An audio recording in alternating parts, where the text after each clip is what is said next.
So we're standing on the battlefield, the final battle between the White Witch and Peter. White Witch's army comes up over the rise from the hills in the distance. Peter is actually up on a mound with his centaurs surrounded by all his heavy cavalry. Up on the ridge is Edmund with Mr. Beaver and all the archers and female centaurs and dwarves.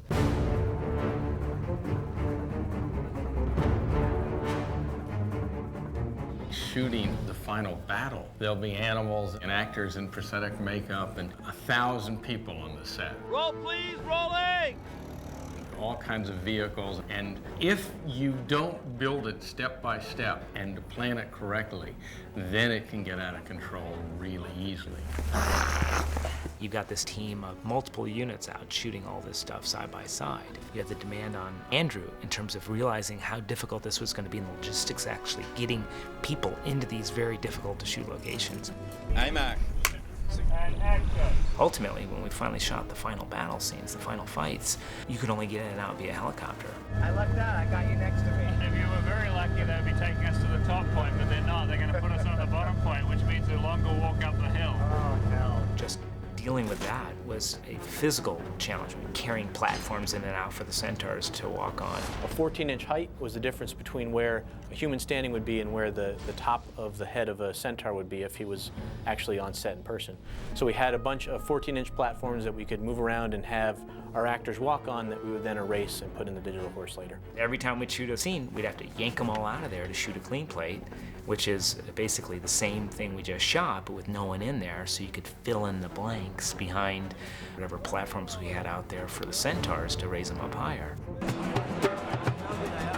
We had a team of 50 makeup artists with Howard's K&B team and 50 Weta workers dealing with all that armor and weaponry. We had a team of people that just put green pants and markers on everybody. If you were able to look at any of the raw footage from our show, you'll see a sea of people all perfectly dressed up with armor and costumes, and then the bottom half are green pants with little markers all over them. Hundreds of artists later animate, light, and composite in furry legs for each one of those creatures. And it can be literally 150 different characters in any one shot.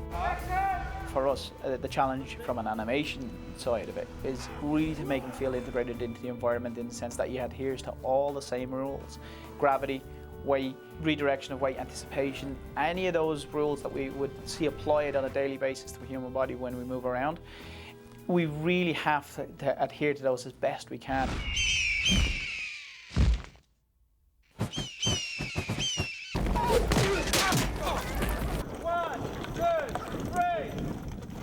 All right, let's try it again with a little bit less carnage. Exit. We literally had to take every shot and figure out with our camera teams, with our second unit team, with all of the stunt players, with the team from Rhythm Hughes, with Andrew, figure out what was needed in terms of the real world versus the CG world, and divvy it all out to everyone involved. I think for the battle, when all the pieces for visual effects come together, would have to be probably one of the establishing moments that we see the White Witch arrive on the chariot with her polar bears.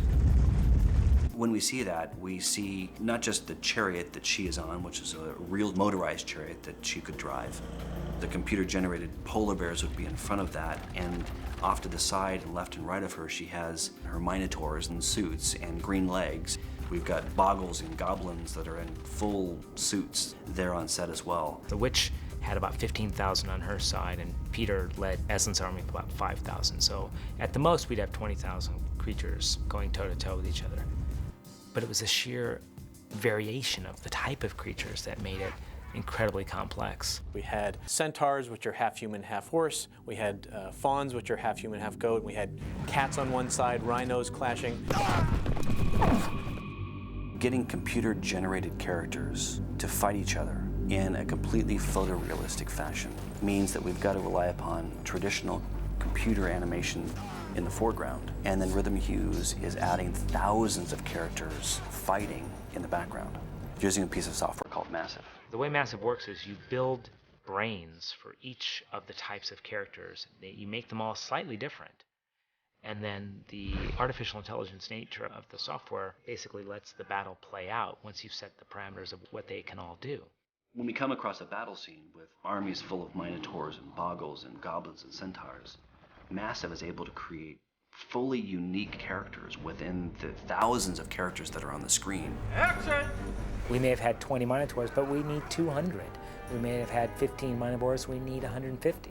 The key to using Massive is you can take motion capture from one specific person and be able to add slight variations to it here and there and multiply it all over the place, and it looks like an entire army where you're only basing it really on one character. Look down where you are, Shane. Just taking, for instance, a Minotaur, what we needed to do as a production is to break down the actions of a Minotaur into little pieces. From a walk, literally taking one step, to raising an arm, to holding an axe, to swinging an axe. All these little motions that we kind of think about in big strokes, Massive thinks about in little pieces.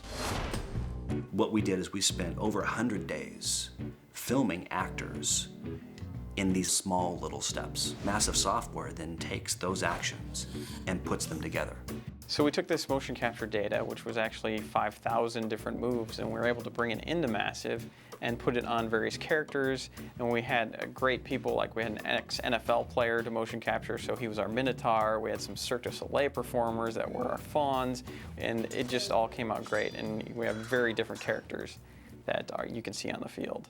Let's remove the first two beats for William again, because he's getting ahead of Skander's fight right now.